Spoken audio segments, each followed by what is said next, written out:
This is Dr. Hobbolt, and I'm going to help you with this problem. It says select the equations that represent this statement. There are 9/3 and 3 1s. So this statement we're already accepting as true. We're just looking for equations that match that. So for 9 divided by 3 equals 1/3. Let's look at that. So 9 divided by 3 equals 1/3. Well, with division, we can think of this dividend as being the total amount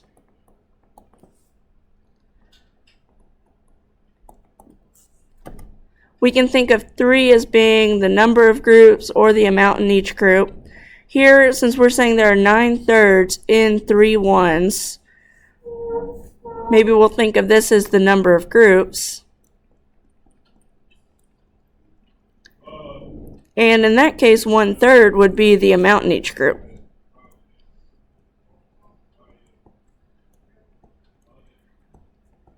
But this actually doesn't reflect the situation because our total amount here is actually 3.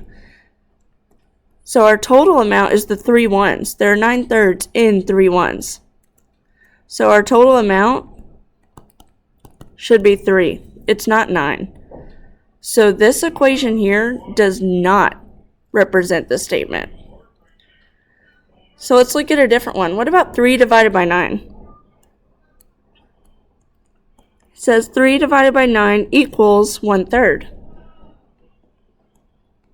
So in this case, 3 is the dividend, so that's our total amount. So far, so good. It's looking better than that other one that we looked at, the other equation. 9 could be the number of groups.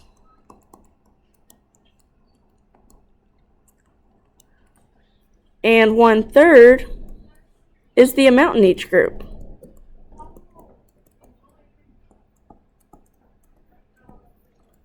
And this does reflect the situation, right? Because 9/3, that's our number of groups. So number of groups, it says is 9. And the amount in each group is 1/3. So amount in each group, 1/3. So 3 divided by 9 equals 1/3. Yes. This equation represents the statement. Now let's look at 9 times 1/3 equals 3.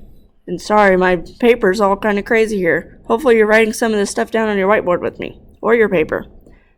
So let's look at this equation. 9 times 1/3 equals 3. Well, 9 is the total amount, or, well, really, when we're thinking about multiplication, we've got groups. Groups of objects equal size groups. So here, 9 could be our number of groups.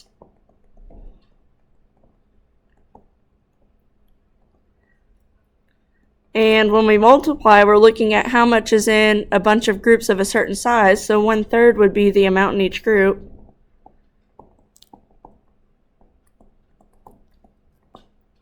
And when we multiply these groups and we take groups of a certain size, we end up with the total amount.